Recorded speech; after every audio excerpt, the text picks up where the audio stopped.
Ei, pessoal, tem República todo domingo às 18 horas na rua Mauri Lang Silvério 145. Falou, até mais. Eu venho com muita alegria e muito temor ao mesmo tempo, porque eu estou trazendo aqui a palavra de Deus e tem que ter temor mesmo, né? Não dá para chegar falando qualquer coisa. Então, eu quero que você abra no Apocalipse.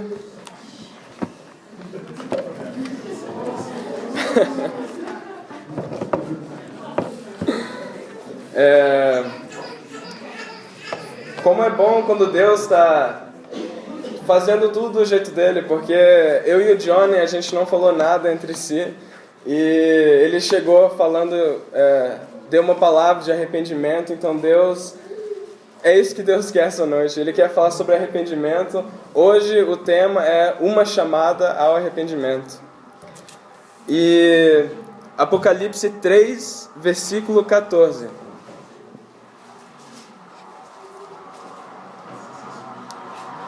Vou ler. Ao anjo da igreja em Laodiceia escreve: estas coisas diz o Amém, a testemunha fiel e verdadeira, o princípio da criação de Deus, Jesus. Conheço as tuas obras, que nem és frio nem quente. Quem dera fosses frio ou quente. Assim, porque és morno e nem és quente nem frio, estou a ponto de vomitar-te da minha boca.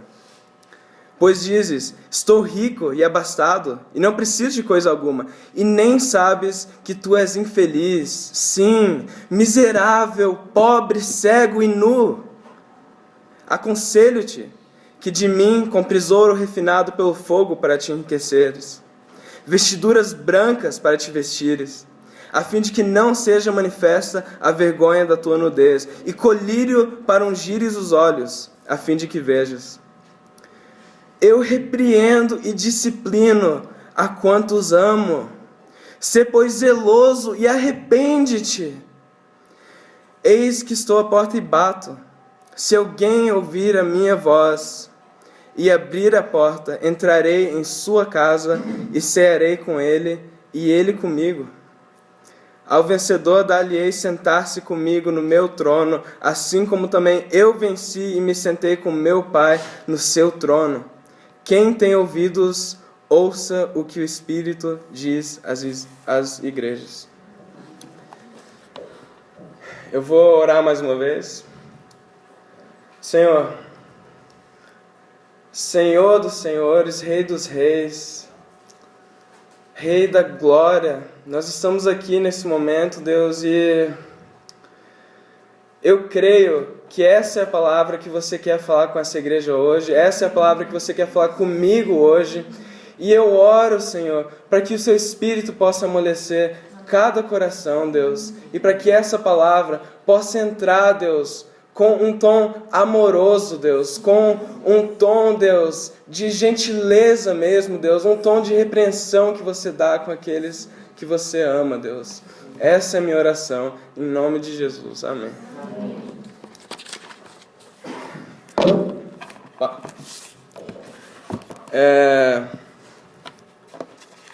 Eu quero começar fazendo uma série de perguntas, então. E para cada pergunta, se for sim, levanta a mão. Se for não, mantém a mão abaixada, o de sempre. Vamos fazer um teste. Você almoçou hoje? Excelente. Mas para ficar mais interessante, eu quero que todos fechem os olhos, porque eu não quero que haja nenhuma sugestão assim de um levantou a mão, eu também vou levantar. Então, para ficar bem interessante, eu vou fazer 3 perguntas e eu peço gentilmente que vocês não abram os olhos até o fim, até eu dizer para abrir os olhos. Tudo bem? Então, primeira pergunta. Você ama Jesus? Mantenha os olhos fechados. Próxima pergunta. Você é servo de Jesus? Próxima pergunta. Você faz o que Jesus manda?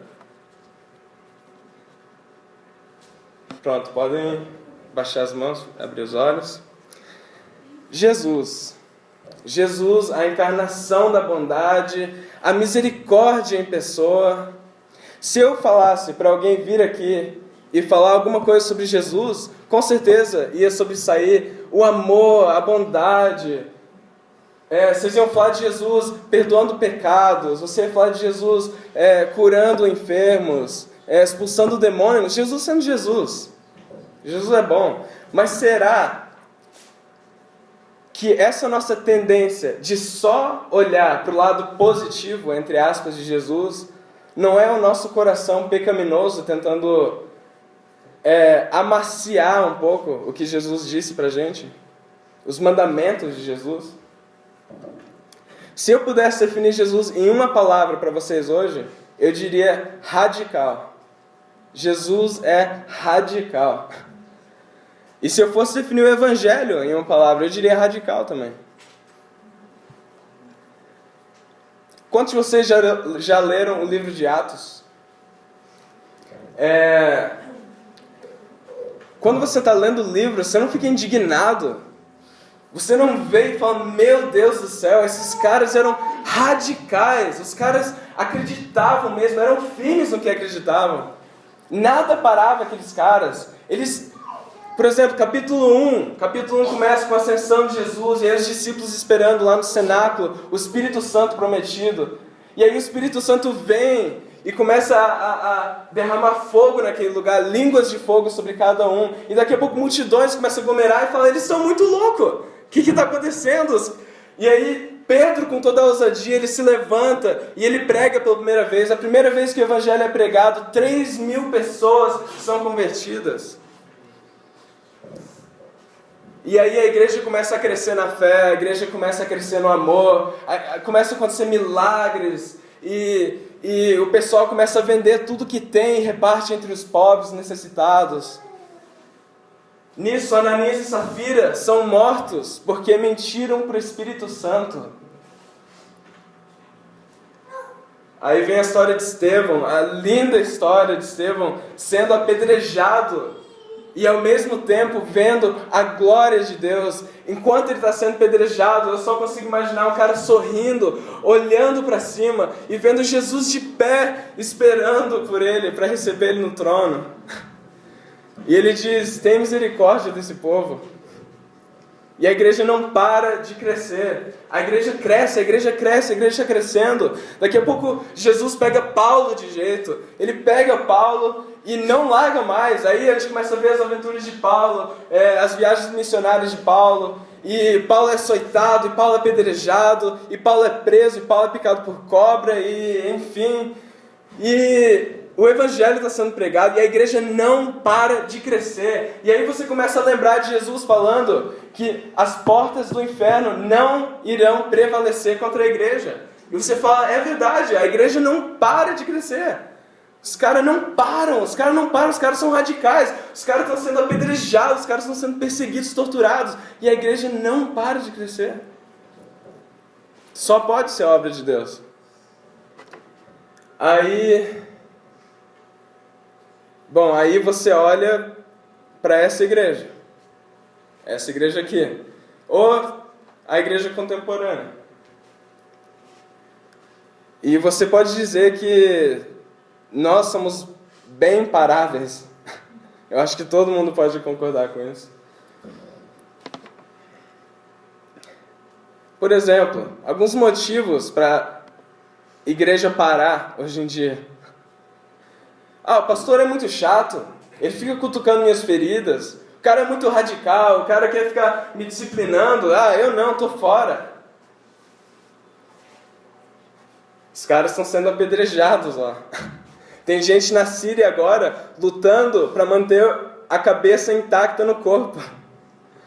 Enquanto isso, o louvor é muito ruim nessa igreja, estou fora. É muito quente aqui dentro. No verão aqui, não é arejado, os ventiladores não funcionam. Eu tô fora. É assim, infelizmente é assim. Não tem sofá o suficiente nessa igreja, eu sempre quero sentar no sofá, mas aí quando eu chego na igreja não tem sofá, tem que ter mais sofá nessa igreja porque eu não consigo sentar. Sim, Chega a ser esse ponto. É assim que é parável a nossa igreja. E assim, várias pessoas aqui levantaram a mão quando eu perguntei se você era servo de Jesus. Várias pessoas levantaram a mão quando eu perguntei se você amava Jesus. Várias pessoas levantaram a mão quando eu perguntei se vocês serviam Jesus. Presta atenção, você tem noção de que se Jesus fosse o pastor dessa igreja aqui, República Igreja Presbiteriana do Pilarzinho, você provavelmente não iria frequentar esse lugar?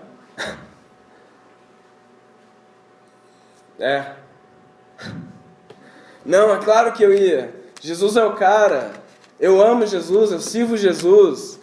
Você tem ideia de quão radical são as palavras de Jesus?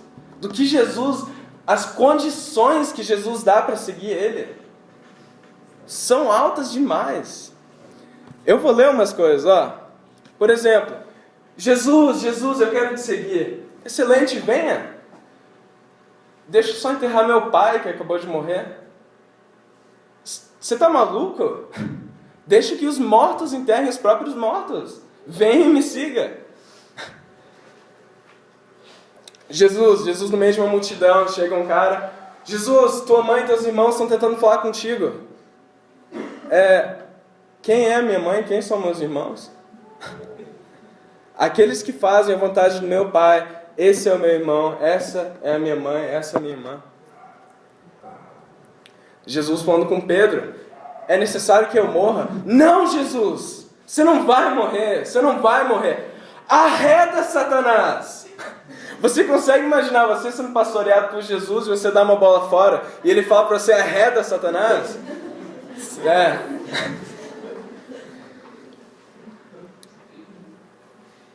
Digo-vos, pois, presta atenção, que de toda palavra fútil, toda palavra ociosa, toda palavra inútil que sair da boca dos homens, hão de dar conta no dia do juízo. Porque pelas tuas palavras serás justificado e pelas tuas palavras serás condenado. Próximo, mas qualquer que fizer tropeçar um desses pequeninos que creem em mim, melhor lhe fora que se pendurasse pelo pescoço uma pedra de moinho e se lançasse na profundeza do mar.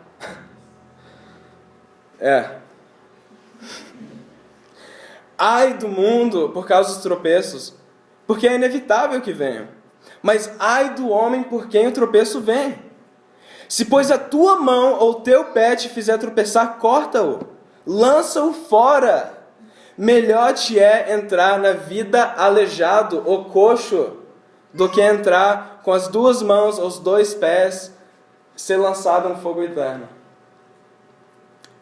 E se o teu olho te fizer tropeçar, melhor lhe é que você arrancasse o teu olho, para que você entre na vida com um só olho, do que ser jogado no inferno do fogo com os dois olhos. Esse aqui é o meu preferido. E perguntou-lhe um certo príncipe, dizendo, bom mestre, que hei de fazer para herdar a vida eterna? Jesus lhe disse, por que me chamas bom? Ninguém é bom, senão um, que é Deus. Sabes os mandamentos? Não adulterarás, não matarás, não furtarás, não dirás falsa testemunha, honra teu pai e tua mãe, ama o teu próximo como a ti mesmo. E disse ele, todas essas coisas eu tenho observado desde a minha adolescência.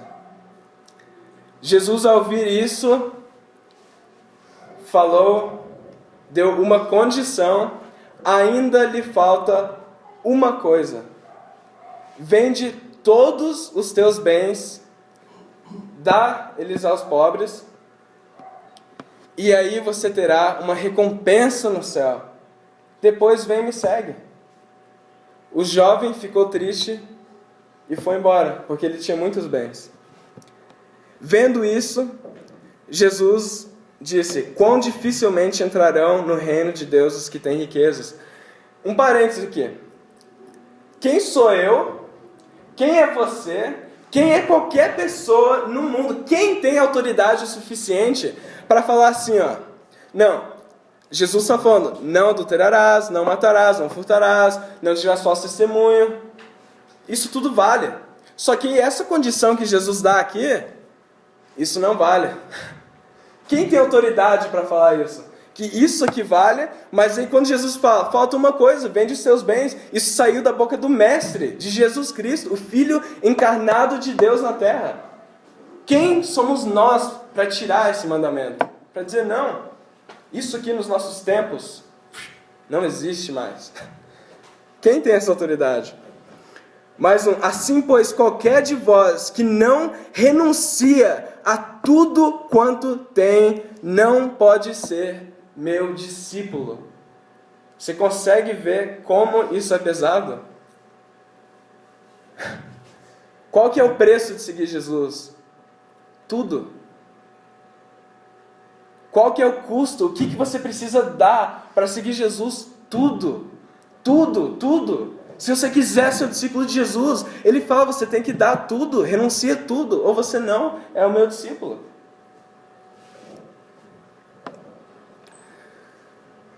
E todo aquele que tiver deixado casas, ou irmãos, ou irmãs, ou pai, ou mãe, ou mulher, ou filhos, ou terras, por amor de meu nome, receberá 100 vezes tanto e herdará a vida eterna. Renúncia, entrega. Esse aqui é muito pesado. Ele diz assim, não penseis que vim trazer a paz na terra. Eu não vim trazer a paz. Eu vim trazer espada.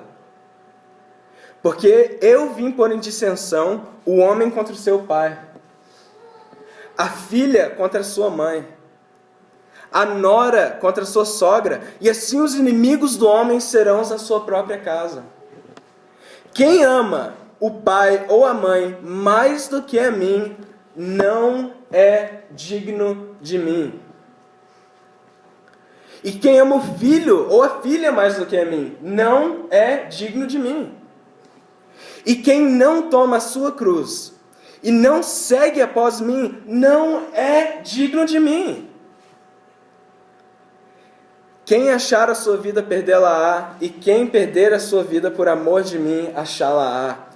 Ao ouvirem isso, muitos de seus discípulos disseram, dura é essa palavra, quem a pode suportar? Quem pode suportar essas palavras? Quem consegue viver nesses estatutos?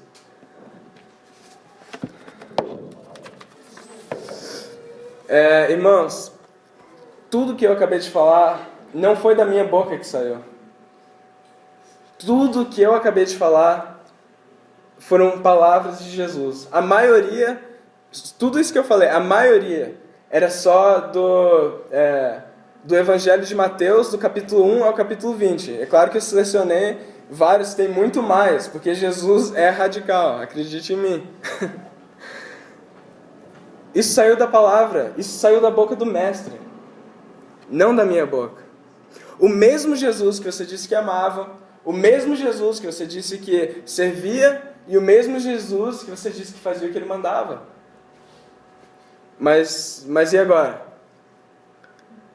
O fato é que nós tendemos a amaciar as palavras de Jesus. A gente tende a amaciar a Bíblia, a fazer ela ficar mais confortável para a gente. A gente tenta fazer a Bíblia se flexibilizar para caber no que é conveniente para a gente. Aí várias vezes eu escuto, não, isso aqui para os dias de hoje não vale. O tempo mudou, a cultura mudou, as pessoas mudaram, não é a mesma coisa, isso não vale mais. Gente, a cultura mudou, os tempos mudaram, as pessoas mudaram, estão ficando cada vez piores, mas a palavra permanece para sempre. A palavra permanece para sempre. Não é a palavra que tem que se dobrar inteiro para caber no que é conveniente para a gente. A nossa vida tem que fazer de tudo para entrar nos estatutos bíblicos. A gente tem que se quebrar, se dobrar inteiro para viver o que a Bíblia está falando. É isso, a gente não pode viver como se tudo isso que Jesus falou não está escrito. Ele falou, se você quiser ser meu discípulo, entrega tudo, ou você não é o meu discípulo. Agora que vocês talvez estão considerando que se Jesus fosse pastor dessa igreja, você não ia frequentar. Vamos para o texto. Versículo 14 ao 16.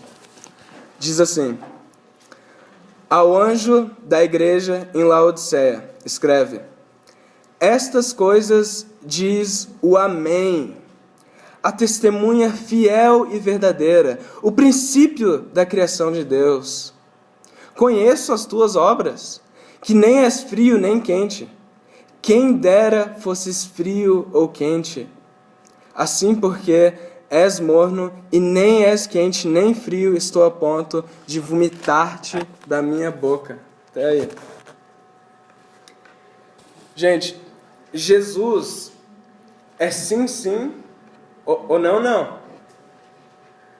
É desprezível para Jesus alguém que está no meio termo.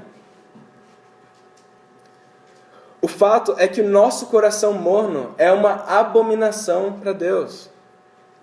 Temos de ser quentes ou frios, ardorosos ou congelados. Ou estamos ardendos de fogo espiritual, ou somos refúgio. Deus abomina a falta de amor e de calor. Quer uma novidade? Você é morno. Essa igreja é morna. E eu sou morno. Principalmente eu. E é muito duro Deus dá para mim, justamente para mim, essa palavra, porque eu leio isso e falo, nossa Deus, eu tenho que falar tudo isso, mas isso sou eu, justamente. Então, gente, eu sou morno, essa igreja é morna, essa é a palavra de Deus para vocês essa noite. Você tem noção da gravidade do que Jesus está falando? Ele está falando isso, ó. Eu prefiro que você seja frio do que morno. Eu prefiro que você seja frio do que morno. Eu prefiro que você seja contra mim. É isso que ele está falando. Eu prefiro que você seja contra mim. Eu prefiro que você me rejeite. Eu prefiro que você tenha experimentado tudo de mim e decidiu viver na vida do pecado e falou, eu vou viver a vida de pecado determinado, do que dizer que é meu e não vive a entrega.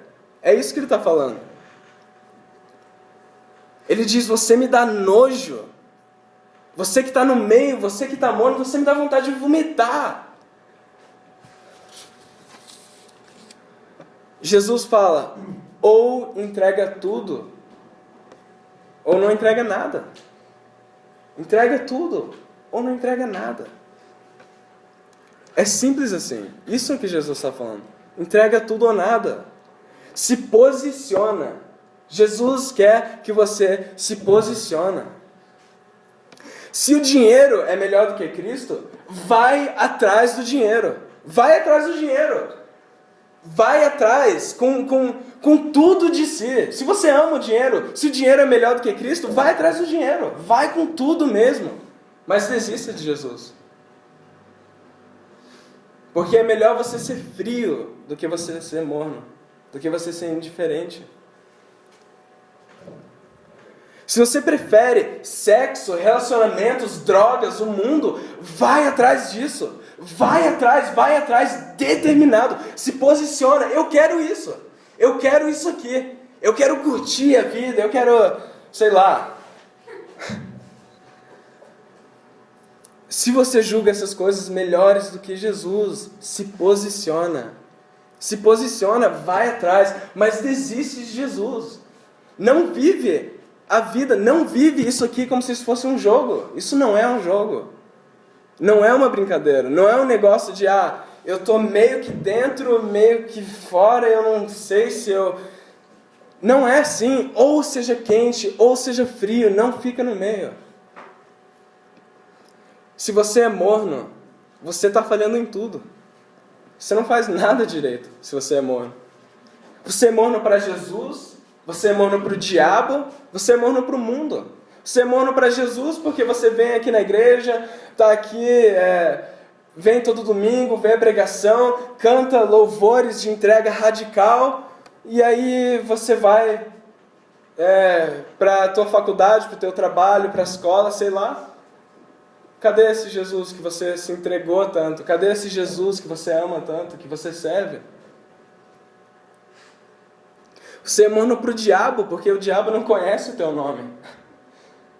O inferno não conhece o teu nome, porque você é morno.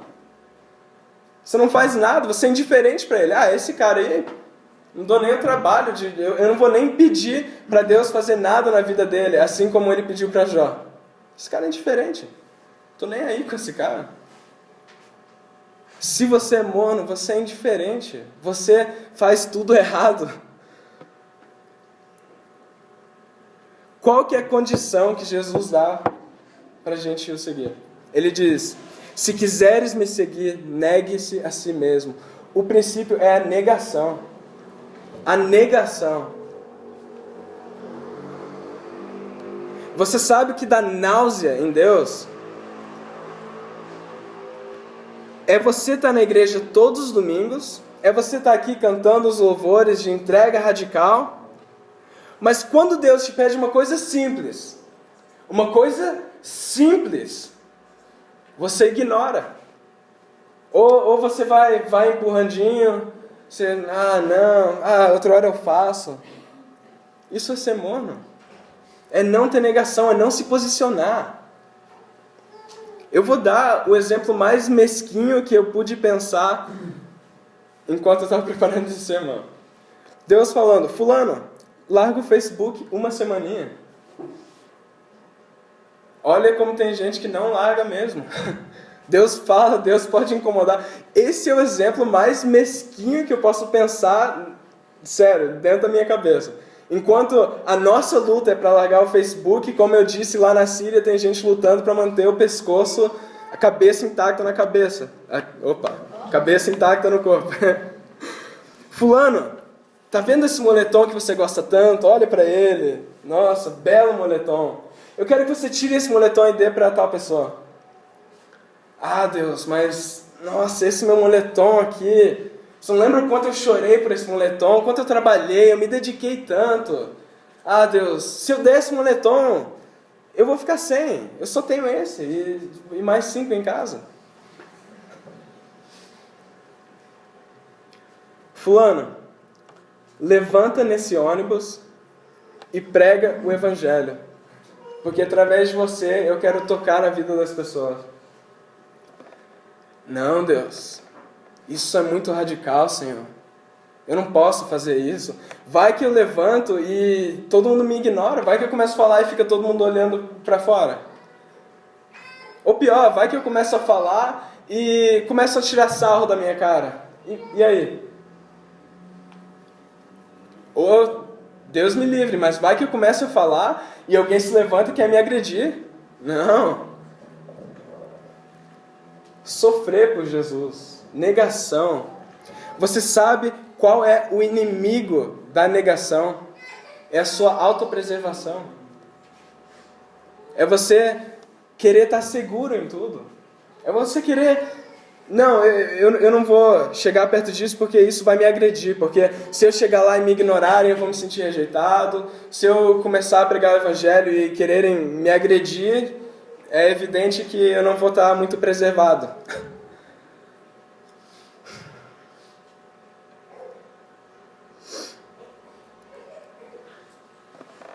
Um exemplo disso, da nossa autopreservação, é nosso viver para o hoje, para as coisas terrenas. Esses dias, quinta-feira, estava eu, o Bruno e o Léo no carro, e a gente estava conversando sobre os roubos, né, que tem acontecido por aí, assim, lá na frente. Eu não quero assustar vocês, né, mas ali na frente roubaram coisas que estavam dentro do carro já, algumas vezes, assim. E essa semana roubaram algumas coisas que estavam dentro do carro. E aí isso no carro a gente estava começando a conversar e aí a gente falou, nossa, o que a gente pode fazer, né? Se a gente colocasse uma luz lá na frente, certeza que não ia ninguém roubar. Vamos dar um jeito de colocar uma luz lá em cima que, jóia, vai ficar tudo certo. Não, mas eu acho que só luz não adianta. Acho que tem que ter uma luz e um diácono, um nicão lá em cima, protegendo as coisas. Porque aí nada vai acontecer. Mas você consegue ver que os nossos esquemas de segurança, seguro, eu já comecei a pensar assim, nossa, quando eu estiver de moto eu vou morrer de medo, eu estou a fim de comprar uma moto, aí nossa, eu vou morrer de medo quando eu deixar a moto ali na frente, porque vai que roubam, nossa, eu vou ter que dar um jeito, vou ter que colocar uns antifurtos e comprar uma corrente, amarrar assim, porque senão já era, né? E aí eu comecei a pensar aqui, por que eu estou fazendo isso? Se Deus quiser que eu seja roubado, eu vou ser roubado, independente do antifurto, independente da luz, independente de um diácono ali na frente. Se Deus não quiser que eu seja roubado, eu não vou ser roubado. Deus é soberano, Ele faz o que quiser. Você consegue ver como nós confiamos em nós mesmos? A gente acabou de cantar aqui. Eu não confio mais em mim mesmo. Todo mundo acabou de cantar isso, todo mundo cantou. Mas será que você tem coragem de não trabalhar 40 anos da sua vida para acumular a sua aposentadoria para quando você tiver 60 anos? Isso não é confiar em si mesmo? Não é confiar em si mesmo você pagar um monte de seguros? Você está assim, não, eu vou dar uma mãozinha para Deus, porque eu acho que Deus não vai dar conta. Eu acho que Deus, ele fazia isso naquela época, mas lá na Bíblia, mas hoje ele não faz, ele não cuida mais das pessoas desse jeito. Se eu ficar sem trabalhar, Deus não vai me dar dinheiro, Deus não vai me dar o que comer, Deus não vai... É exercer a fé. A gente exerce a fé quando nós lutamos contra a autopreservação. Porque aí nós obedecemos a Deus.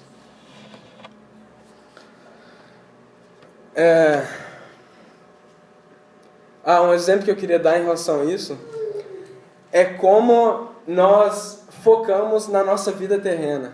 Eu vou dar um exemplo. A minha mão, o meu antebraço inteiro aqui, até a minha mão, até os meus dedos, é a eternidade. Isso aqui, a ponta do meu dedo do meio, que é o mais comprido que sai, ou a minha unha, se você quiser, se você enxergar. Essa é a nossa vida na Terra. Essa é a nossa vida na Terra.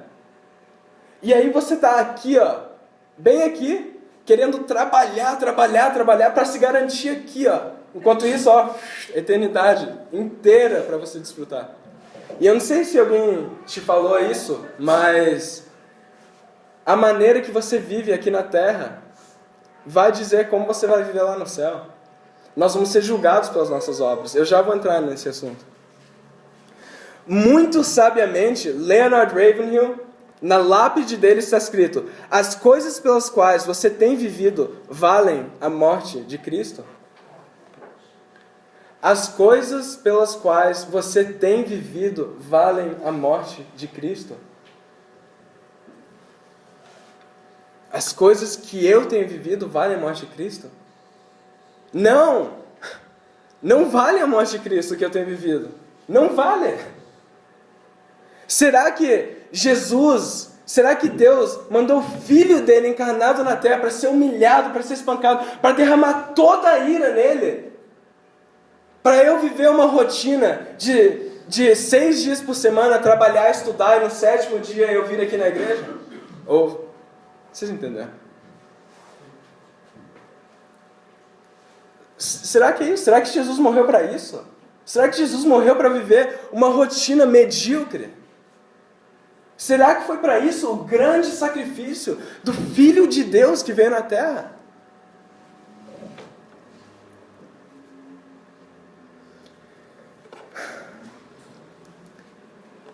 Aonde está a negação? Onde está a radicalidade dos louvores que nós cantamos? Aonde está eu não confio mais em mim mesmo? Onde estão os milagres? Onde estão as curas? Onde está o poder do Espírito Santo na minha vida e na tua? Voltando lá, quando nós vemos o livro de Atos, não tem nem o que falar. Você vê pessoas cheias do Espírito Santo, homens e mulheres cheios de Deus, operando curas e milagres, e uma vida totalmente radical.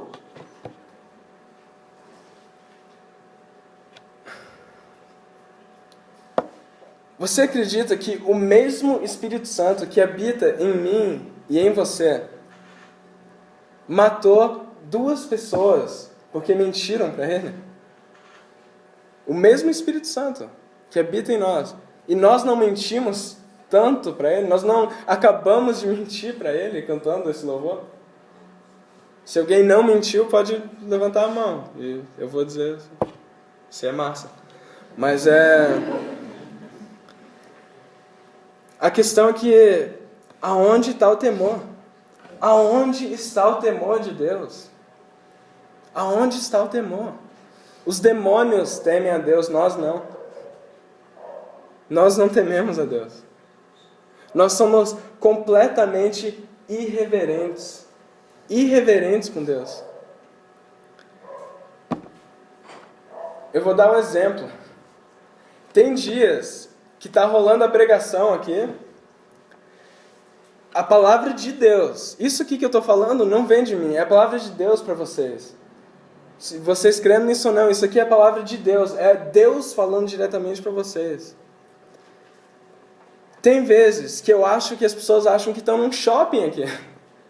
Eu vejo levantando e sentando, levantando e sentando, indo no banheiro, indo tomar água, levanta, senta e... Cadê a reverência? Cadê a reverência para a palavra de Deus? As conversas que eu vejo, aonde está a reverência com Deus? Aonde está a reverência com a palavra sagrada de Deus?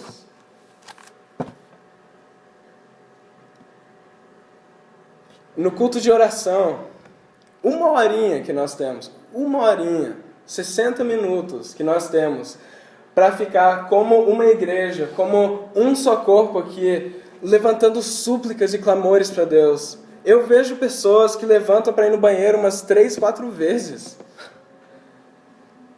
Vai ver essa pessoa na casa dela. Se ela não fica 3 horas na frente de um filme, na frente do computador, e não levanta uma vez para ir no banheiro ou tomar água. A pessoa nunca tomou tanta água na vida quanto toma aqui na igreja. Nós somos irreverentes. Nós somos irreverentes. Uma mísera hora que a gente tem que passar com uma igreja, levantando o nosso clamor para o Rei dos Reis, o Senhor dos Senhores, o Rei da Glória. Quando que nós vamos tratar Deus com o poder, a honra, a glória, a majestade que Ele merece?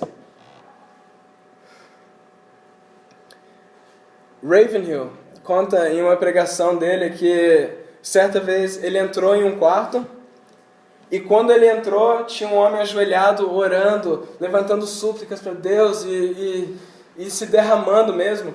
Quando ele entrou, ele saiu assim do quarto. Porque você não vira as costas para a realeza. Você não vira as costas para a realeza.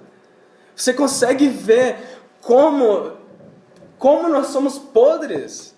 Como nós não respeitamos a Deus. Como nós não damos o devido louvor que Ele merece. Se nós estivéssemos na Idade Média e a gente se colocasse na frente de um rei e faltasse respeito, a gente ia ser degolado na mesma hora. Se o rei estivesse falando e você saísse e virasse as costas, meu amigo, e o nosso rei não é muito maior do que esses reis? Não é o nosso rei, não é o Deus dos deuses, Senhor dos senhores, aquele que no Antigo Testamento eles não tinham nem coragem de proferir o nome dele, de tão santo.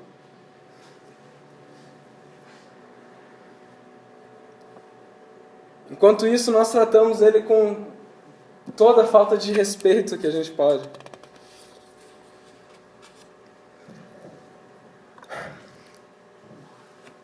Sabe as palavras de Jesus que mais me assombram nesse texto que a gente acabou de ler?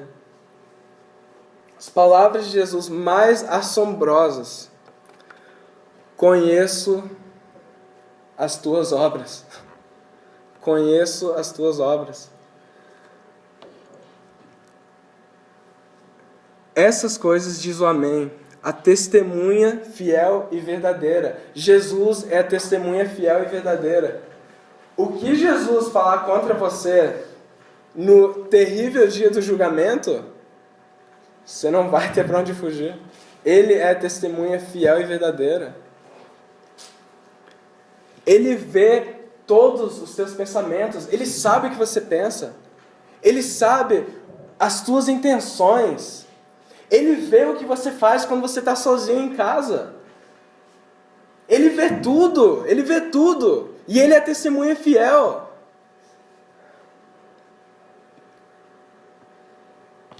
A gente está falando de um Deus que, quando ele estava aqui na terra como homem, lia a mente das pessoas. Isso a gente pode ver várias vezes nos evangelhos. Quanto mais agora, glorificado. No banheiro lá, masculino, para quem nunca entrou, tem um negocinho desse de Jesus, tá escrito: tô vendo, hein? E tá mesmo. Ele vê tudo, e você não vai fugir dele. As mentiras, as contendas, as fofocas, olhares impuros, pensamentos impuros, sensualidade, gula, luxúria, idolatria. Quem diz que não tem pecado, mente.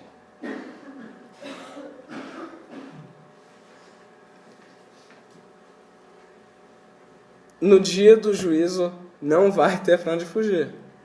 Em Apocalipse 20:13 diz assim: e foram julgados um por um conforme as suas obras. Esse dia vai ser um dia maravilhoso, o dia que os céus se abrirem e Jesus aparecer com toda a sua majestade, todos os joelhos se dobrarão e adorarão o Senhor. Mas também vai ser um dia terrível. Se Jesus voltasse nesse momento, você ia tremer.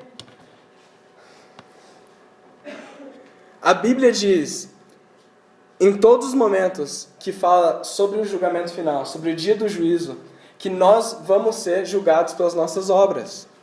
Qualquer lugar que você for ver sobre o dia do juízo, nós vamos ser julgados pelas nossas obras. Não pela fé, porque pela fé nós somos salvos, e a fé é um dom gratuito de Deus, não por obras, é gratuito. A gente não vai ser julgado pela nossa fé, não vai ser a nossa fé que vai estar em prova, são as nossas obras. Você vai se pôr diante do trono de Deus, e Ele vai começar a falar, e Ele vai falar assim, agora dá conta daquela palavra frívola, daquela palavra fútil que você disse. A gente acabou de ler. Agora dá conta daquele pensamento, dá conta daquela vez que eu falei para você fazer tal coisa e você omitiu. Você falou, não vou fazer. Agora você vai dar conta. Esse vai ser um dia terrível. Eu quero ler um texto que vocês não precisam abrir. Rapidinho. 1 Coríntios 3, versículo 12 diz assim: contudo, se o que alguém edifica sobre o fundamento é ouro, prata, pedras preciosas, madeira, feno, palha, manifesta se tornará a obra de cada um, pois o dia do juízo a demonstrará, porque está sendo revelada pelo fogo, e qual seja a obra de cada um, o próprio fogo o provará. Se permanecer a obra de alguém que sobre o fundamento edificou, esse receberá galardão. Se a obra de alguém se queimar, sofrerá-lhe dano, mas esse mesmo será salvo, todavia como através do fogo. Você conseguiu entender o que foi falado aqui? As tuas obras vão ser provadas pelo fogo. Quando você estiver lá diante de Deus, ou as suas obras vão ser de prata, de ouro, de pedras preciosas, ou vai ser de feno, madeira e palha, e vai queimar, vai ser provado pelo fogo. Diz aqui, se as tuas obras permanecerem, está sendo revelada pelo fogo, e qual seja a obra de cada um, o próprio fogo provará. Se permanecer a obra de cada um, o próprio fogo... Se permanecer a obra de alguém que sobre o fundamento edificou, esse receberá galardão. Se ser queimado, vai ser salvo, mas como quem passou pelo fogo. Você consegue ver como é sério as nossas obras? como é uma coisa séria, como não é brincadeira. Precisamos de arrependimento. Isso é ser mono. Quem não tem obras é mono. Quem tem fé, quando o Espírito habita em você, quando você tem a fé, a sua fé vai mostrar obras. Se você não tem obras, o que é a sua fé? A sua fé é morta. Precisamos de arrependimento. Será que ser cristão se resume apenas em ser uma pessoa eticamente, moralmente mais correta que os outros? Será que ser cristão é simplesmente não adulterar? Será que é simplesmente não falar palavrão? Será que Jesus morreu para isso? Para fazer um bando de gente, para fazer um clubinho que não fala palavrão? Será que Jesus morreu para isso? Um parênteses aqui. Salmo 103, 15 e 16 diz assim: quanto ao homem, os seus dias são como a erva, como a flor do campo assim floresce. Passando por ela o vento, logo se vai, e seu lugar não será mais conhecido. Ele está dizendo que o nosso tempo aqui na terra é como a erva, que quando sopra um vento e ela é arrancada, o lugar dele já não é mais lembrado. A nossa vida é assim. Quem é que lembra do nome do seu avô? Todo mundo, né? Seu bisavô. Seu tataravô. Ninguém. Você consegue ver como é frágil as nossas vidas? Como talvez o seu tataravô viveu uma vida igual à tua, buscando segurança, buscando autopreservação. Hoje o dia dele não é nem lembrado, nem vocês da própria família lembram o nome dele, quem ele é. Você consegue ver como é pequena a nossa vida, como nós somos frágeis. Será que nós estamos fazendo valer a pena a nossa vida? Será que a nossa vida está valendo a pena ou não? Considerando que daqui 2 ou 3 gerações o seu nome não vai mais nem ser lembrado pelos seus familiares, pela sua descendência, por que você vai buscar autopreservação? Por que você vai buscar viver uma vida morna? Uma vida sem calor, uma vida sem se posicionar e falar: eu sou de Cristo e eu vou viver essa vida radical que Jesus pede.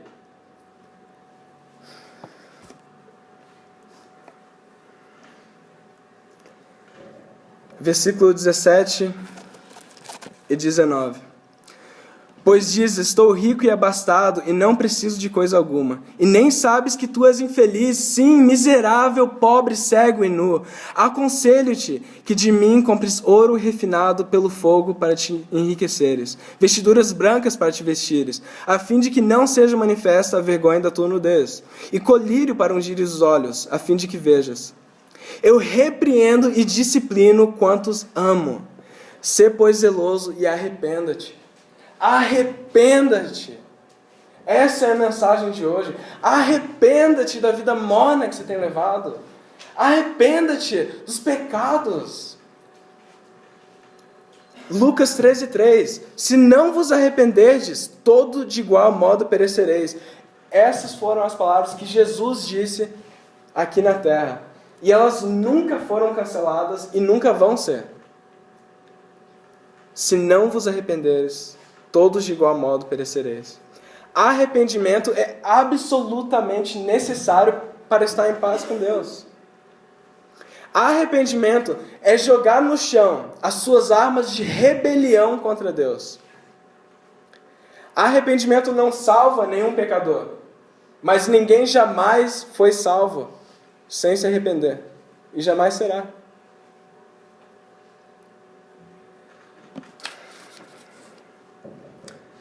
Não se engane. Deus pede da gente o arrependimento.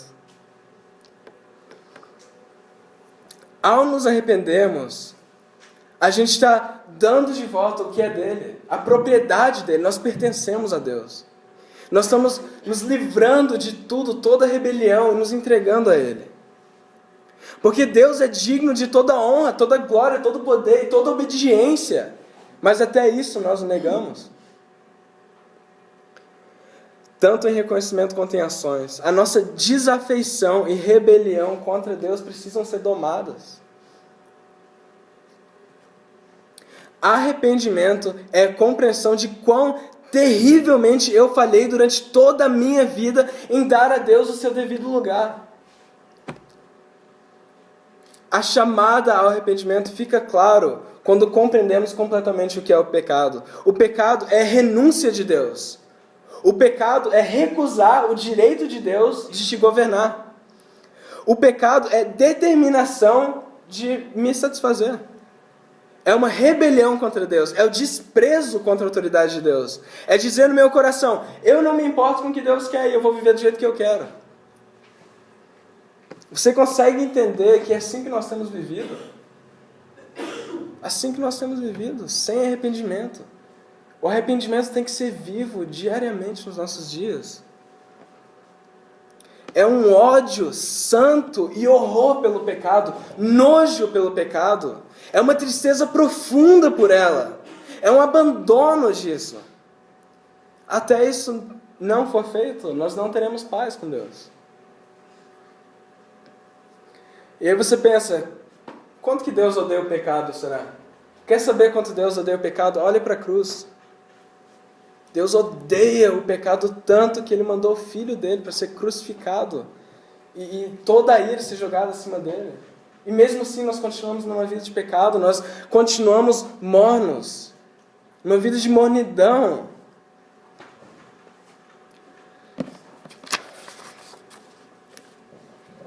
Encerrando.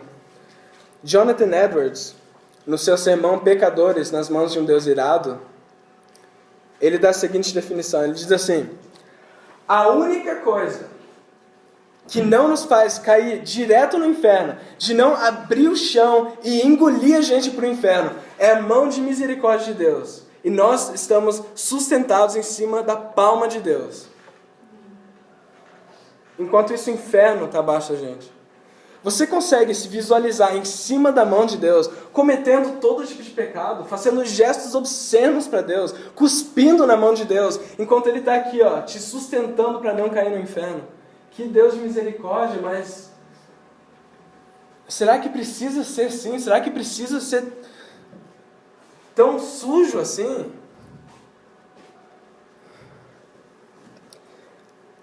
Que cena triste. Que cena triste, Deus nos sustentando para não cair no inferno, e a gente zombando da cara dele, e a gente desrespeitando ele, a gente tratando ele com irreverência. Quer saber uma cena mais triste do que isso? Versículo 20. Eis que estou à porta e bato. Se alguém ouvir a minha voz e abrir a porta, entrarei em sua casa e cearei com ele e ele comigo. Gente, esse versículo é geralmente interpretado como um Deus que está batendo na porta do teu coração pedindo para entrar, mas não é isso.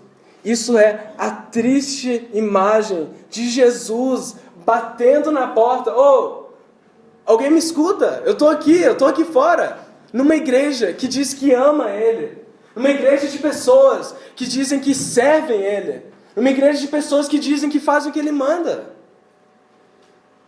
Jesus está batendo na porta, alguém me escuta. Alguém me escuta, abre a porta para mim. Enquanto nós estamos aqui tratando Deus com irreverência, Ele está ali batendo na porta e não está nem com a gente. Enquanto a gente está aqui cantando louvores, Ele está lá, oh, eu estou aqui.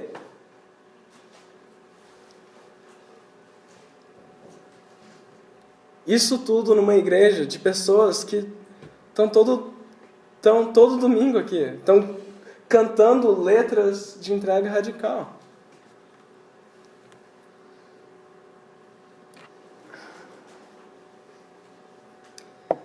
Enfim, hoje, essa é a chamada arrependimento.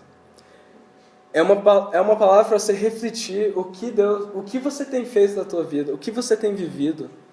Se o que você tem vivido vale a morte de Jesus. Se você tem vivido uma vida morna, ou se você tem vivido uma vida quente.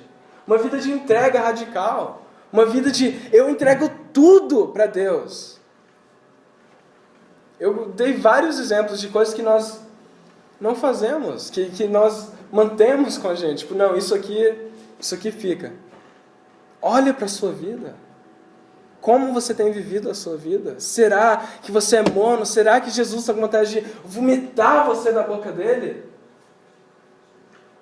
Ou será que você é quente, você é fervoroso? Você está posicionado, eu vou viver para Cristo, custe o que custar. Custe o que custar.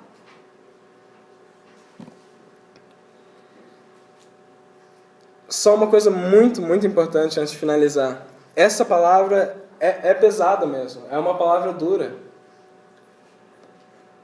Mas não existe arrependimento sem a compreensão da graça. Se você não compreende a graça, não há arrependimento. O arrependimento, a compreensão da graça, precede o arrependimento. Que precede a santidade, que precede a intensidade em que vivemos com Deus. Se você não vive uma vida intensa com Deus, você não vive santidade. Se não há santidade, não há arrependimento. Se não há arrependimento, não há compreensão da cruz de Cristo. O nosso arrependimento é uma resposta para a cruz de Cristo, para a graça de Deus, para um Deus que nos amou tanto, nos entregou o seu Filho para que morresse em nosso lugar. E a gente olhar para isso e falar, eu vou viver uma vida determinada, seguindo a Cristo, abandonando minha vida de pecado, abandonando a minha vida morna, abandonando só vir na igreja todo domingo. Se posiciona, mas entenda a cruz. Eu poderia pedir para fazer um apelo aqui na frente, todo mundo se ajoelhar e vamos clamar pela misericórdia de Deus, mas eu não vou fazer isso, porque no fim não vai significar nada. Você pode vir, você pode chorar, mas essa palavra aqui hoje é muito séria. É para mim, é para você. E o que você fizer com essa palavra é responsabilidade tua. Você ouviu essa palavra hoje. O que você fizer com ela é responsabilidade tua. O desejo do meu coração é que você saia daqui, vá até a sua casa. Não jante, não chegue em casa já jante, não ligue a TV para assistir o Fantástico, não entre no computador para ver o Facebook, mas que você se ajoelhe e coloque a boca no chão, no pó, e clama por arrependimento. E clame para que o Espírito Santo mostre para você como o pecado ofende a Deus, como o pecado entristece o coração de Deus, para que você possa ser batizado com angústia e choro, para que você saiba o que você faz no coração de Deus quando você está pecando contra Ele sem arrependimento. Essa é a minha vontade, que você chegue em casa, dobre o seu joelho e fale com Deus. Para concluir, versículo 21. Ao vencedor, dar-lhe-ei sentar comigo no meu trono, assim como eu também venci e sentei com meu Pai no seu trono. Quem tem ouvidos, ouça o que o Espírito diz às igrejas. Você está vendo que fim feliz vai ser isso? Nós não vamos ser pouquinho exaltados, nós vamos ser muito exaltados. Nós vamos sentar no trono de Cristo, juntamente com Ele.